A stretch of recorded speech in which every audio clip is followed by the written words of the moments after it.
En esta cápsula vamos a revisar a modo general las principales etapas del diagnóstico clínico en dermatología. Es importante tener la consideración de dos puntos importantes antes de adentrarnos en el proceso mismo.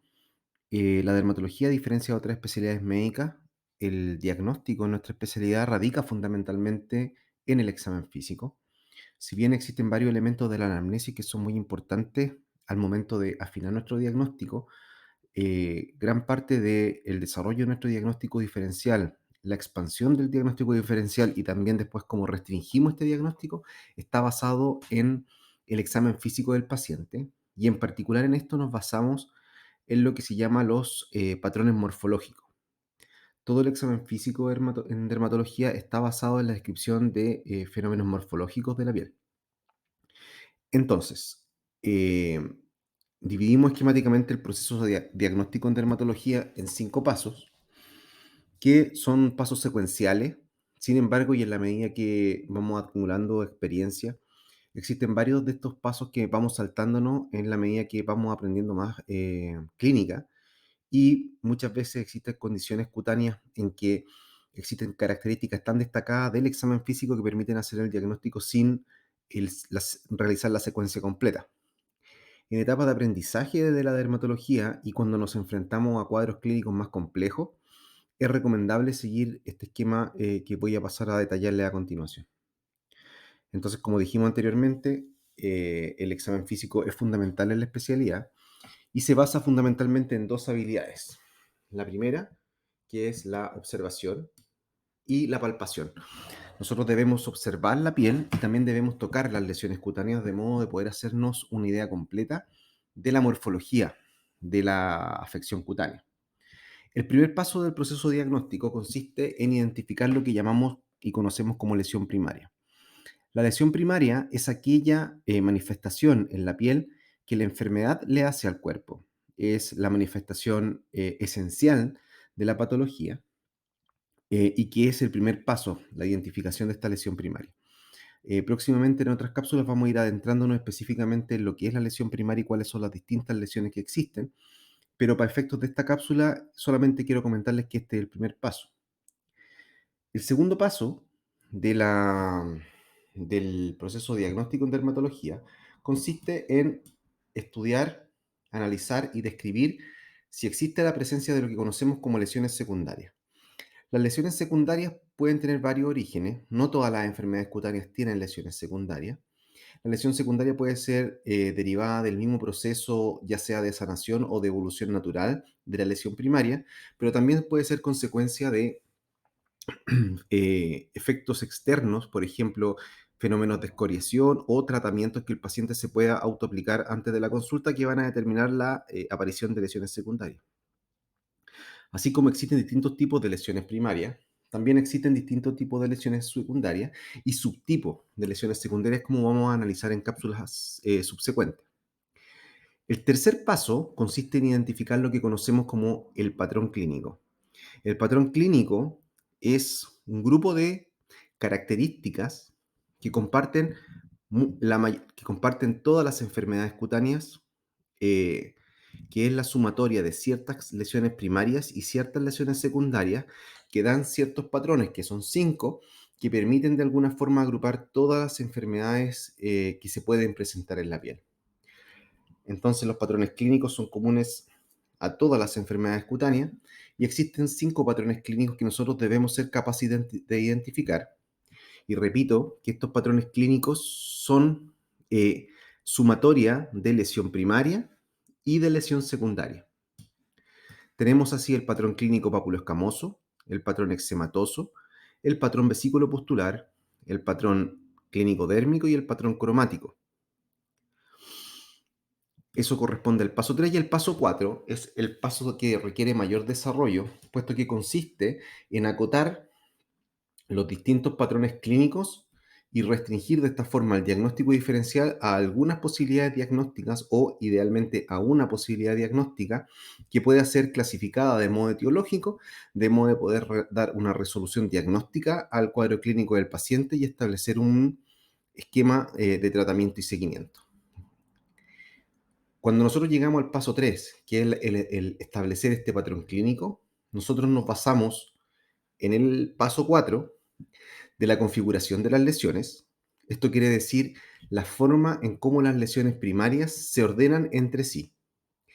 De la distribución de las lesiones, esto hace relación a cómo las lesiones cutáneas se ordenan en relación al cuerpo. Echamos también mano a las características esenciales de las lesiones primarias que, como vemos acá en el paso 1, corresponden al color, a la forma y a las características texturales de las lesiones. Cuando hablamos de color de las lesiones cutáneas, debemos ser capaces de clasificar el color de la lesión cutánea en uno de tres grupos de colores. Lo que conocemos como el espectro rojo purpúrico blanqueable, es decir, aquellas lesiones cutáneas primarias que son en este abanico que va desde el rojo al púrpura y que con la compresión desaparecen, o sea, se blanquean, perdón, con la compresión.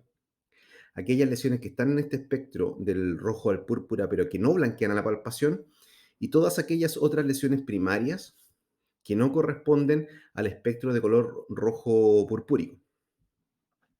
Cuando hablamos de forma, nos referimos tanto a la forma en el eje horizontal de la lesión como al eje vertical, que corresponde a la elevación o al perfil topográfico de la lesión, así como la definición de los bordes y las características a la palpación de las lesiones, como son que nos permiten establecer la profundidad de las lesiones primarias, la consistencia y la presencia de sensibilidad a la palpación.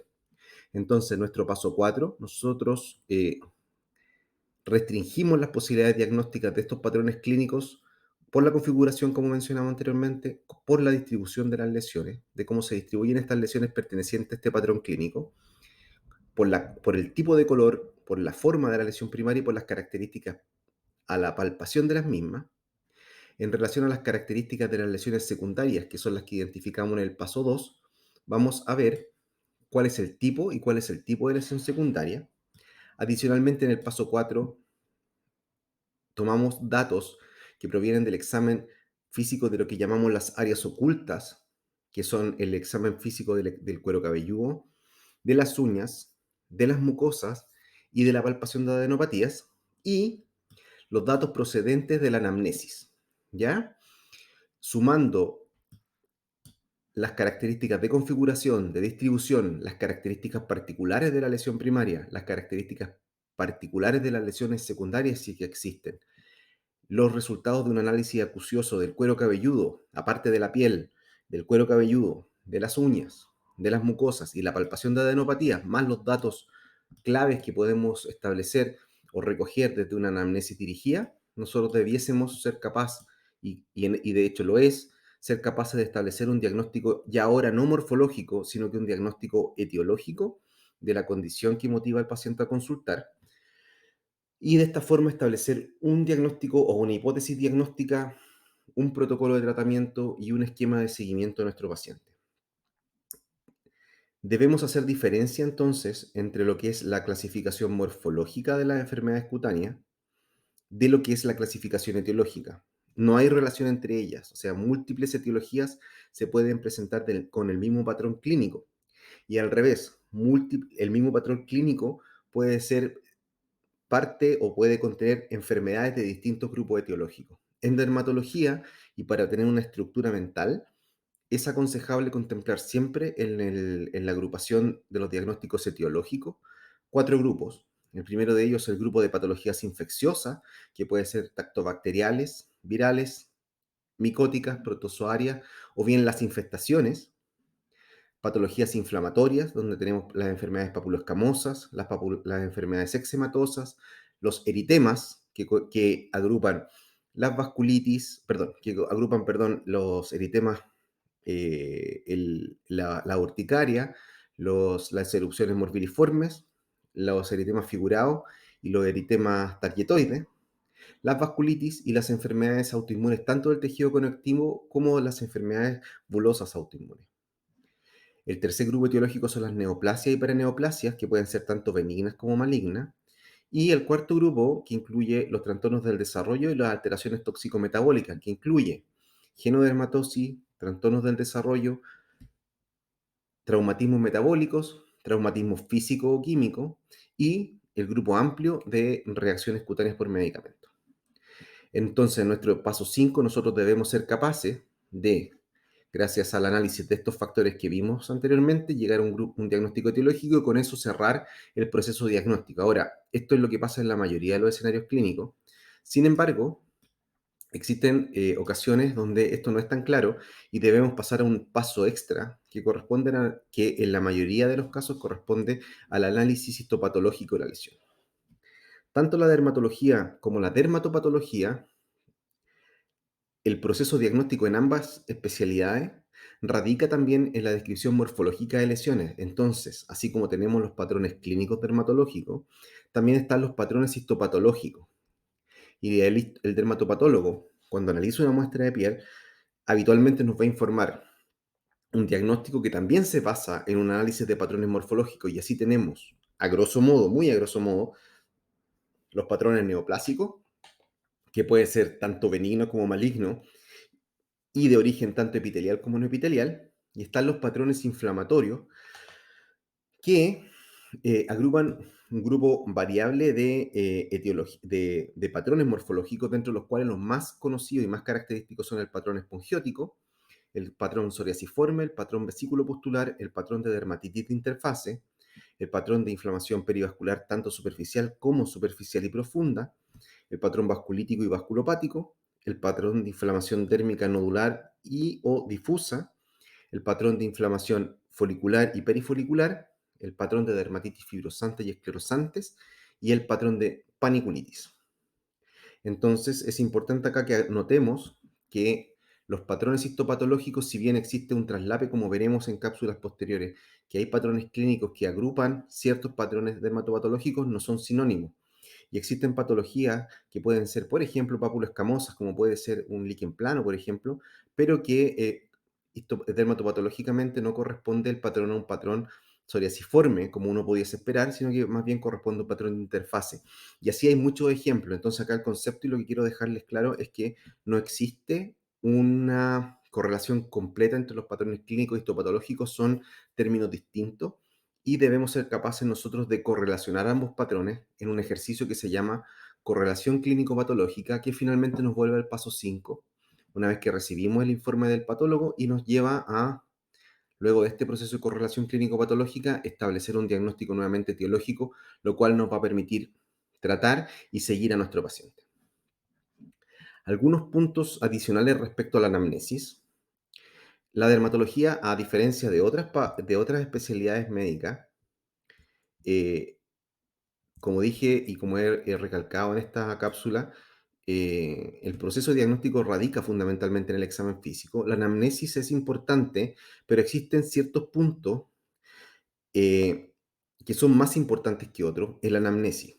Entonces nosotros habitualmente y en la práctica lo que hacemos es que tanto en el esquema ambulatorio como en el esquema de paciente hospitalizado, nosotros establecemos una pequeña y una breve entrevista con el paciente al momento del primer encuentro. Hacemos la anamnesis general, ¿cierto?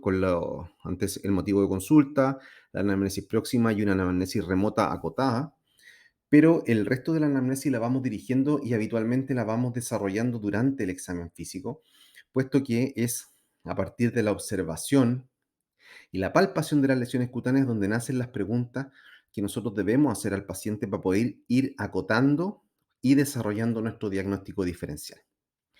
Dicho eso, hay 3 puntos de la anamnesis que son fundamentales y que por favor siempre incluyanlo en sus anamnesis y en sus registros de historias clínicas. Esos 3 puntos importantes de la anamnesis tienen relación con los síntomas, con la evolución de las lesiones cutáneas y con la historia de medicamentos.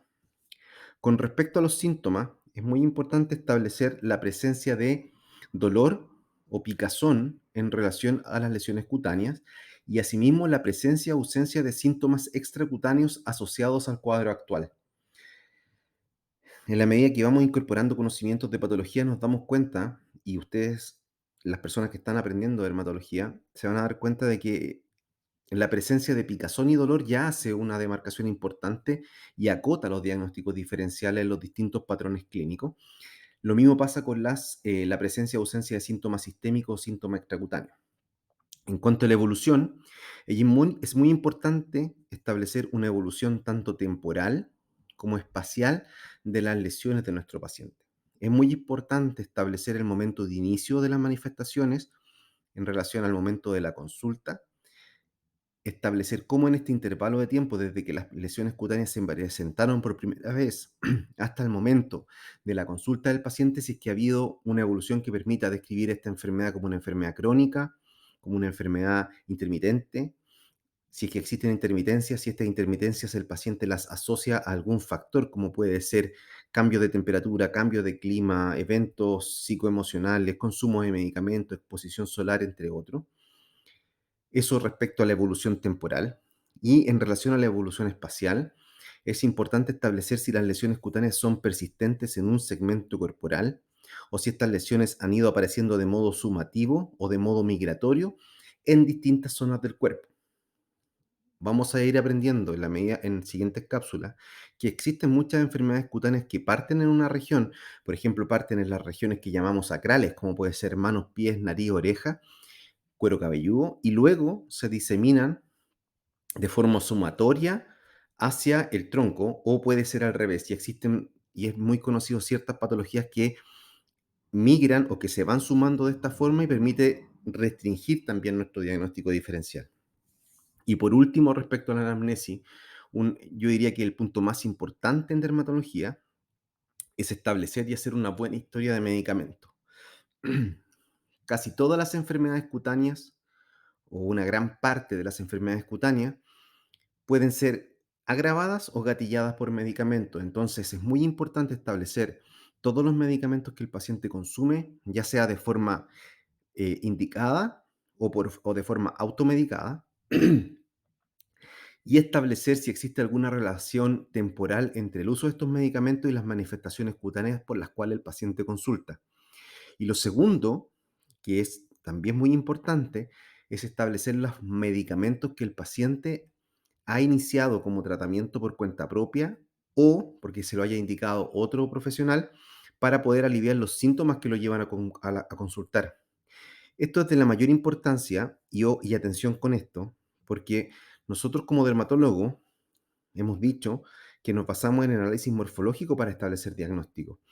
Cualquier tratamiento, ya sea una crema humectante, un corticoide sistémico, cualquier antibiótico, lo que el paciente haya establecido como tratamiento previo a la consulta va a modificar la morfología clínica y eventualmente también va a modificar la morfología, el patrón morfológico a nivel de histopatología. Entonces es muy importante indagar la historia de medicaciones para poder interpretar de modo correcto los hallazgos clínicos de nuestro paciente.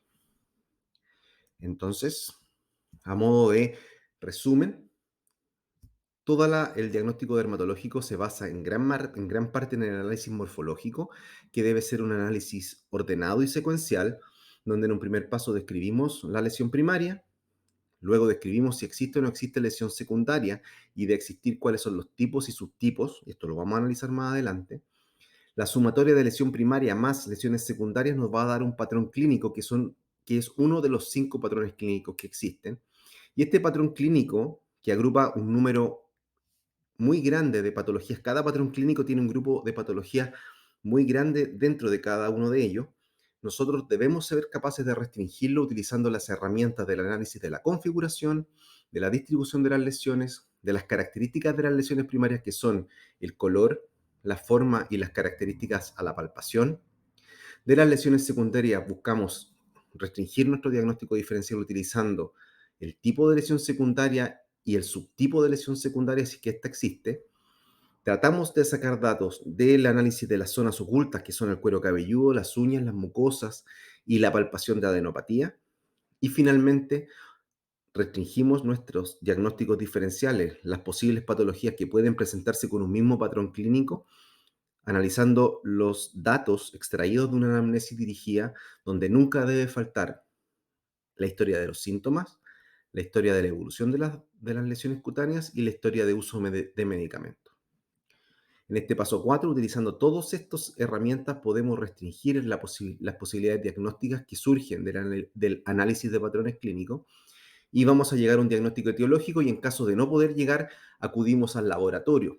y nuestra especialidad acude con mucha mayor frecuencia al análisis histopatológico, que es también un análisis morfológico que muchas veces el patólogo, sobre todo en los cuadros inflamatorios, nos va a informar un patrón. Y ese patrón nosotros debemos ser capaces de correlacionarlo con el patrón clínico para llegar a un diagnóstico etiopatológico y con eso establecer un esquema de tratamiento y de seguimiento de nuestro paciente.